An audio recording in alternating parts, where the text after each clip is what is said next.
So it's that time of year, when every reader comes out with their own reading nook to share the books that stayed with them. And I love seeing those lists, and I especially love making them. It's like a little bookish reunion in my head. And today, I wanted to share my 2025 book friends, the ones that challenged me, comforted me, and made me think, and sometimes made me smile at the right time. These aren't formal reviews, no star ratings, just me telling you, like I would a friend, what these books meant to me this year. First up, books that helped me make sense of the world around me, especially the messy, anxious human parts. Let's start with The Anxious Generation by Jonathan Haidt. I picked this book up because I kept seeing headlines about teen anxiety and phone use, and honestly, I was feeling it too.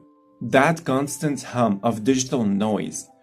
Haidt doesn't just describe the problem, he connects the dots in a way that just clicks. It's like he gave me a pair of glasses to see the invisible forces shaping our days, and I walked away feeling less alone and more aware, and honestly a little more intentional about where I put my intention. He talks about how we have swapped a play-based childhood for a phone-based childhood, and the cost is a generation's mental health. It's heavy, yes, but reading it didn't leave me hopeless. It left me clarified, and it gave me that sense of, okay, I can see the problem now, and I can be part of the solution. It's a book that turns anxiety into agency.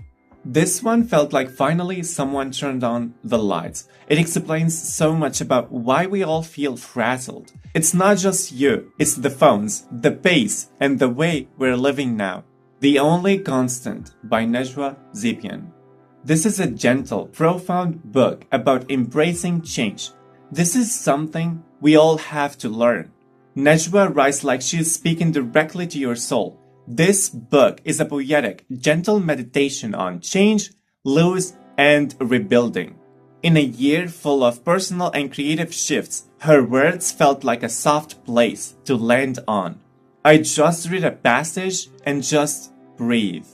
It's not a how-to, it's a feel with. I found myself reading it slowly, like a meditation. It didn't stop change from happening, but it helped me breathe through it. And now, the second part, the books that help me work and create. First, Show Your Work by Austin Kleon. I have to start here because this book is why this channel exists. This is the book that made me press upload for the first time. I was someone who consumed a lot of content, learned in private, and thought, who am I to share? I'm not an expert, and I'm not expert enough to share. Then I read Show Your Work, and I found a powerful idea. You don't need to be a genius. You just need to be a curator, a documenter of your own journey. It gave me permission to start before I felt ready. To share the process, not just the polished work. I finished the last chapter, and I picked up my phone and thought, what if I just start? And yeah, I did. This channel, these conversations are existed because of this book. It taught me that creating is an act of courage, not perfection. And I filmed my first YouTube video. That decision changed everything for me. So if you've ever felt like you're not enough to start something, this book is your permission slip. Next, The Dip by Seth Godin. You ever feel like you're pushing and pushing on something, but you're not sure if you're stubborn or stupid? Yeah, me too. The Dip is a tiny book with a giant idea. Quit the right things so you can stick with the real things. It helped me look at my projects and even some habits and ask myself, is this a dip worth pushing through or a dead end? It taught me when to persist and when to quit, and not everything deserves your compounding effort. Keep Going by Austin Kleon. I read this right after Show Your Work, and honestly, it was the perfect follow-up. If the first book said, Share? This book says keep sharing even when it's hard. Keep going is the gentle, steady voice you need on these days when everything feels pointless. It's not about huge bursts of inspiration. It's about showing up on a Tuesday morning when no one is watching and doing the work anyway. It's full of little pep talks and practical rituals for staying creative in a chaotic world. And I have sticky notes from this book all over my desk.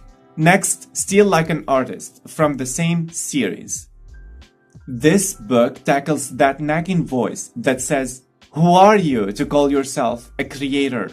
Clean argues that you don't become an artist by achieving some external milestones. You become one by acting like one. By carving out space, paying attention, and making things constantly. It's a short reminder that identity is not giving, it's built through daily actions. I think it's gonna be it for today's video. If you liked my content, don't forget to subscribe and see you in the next time.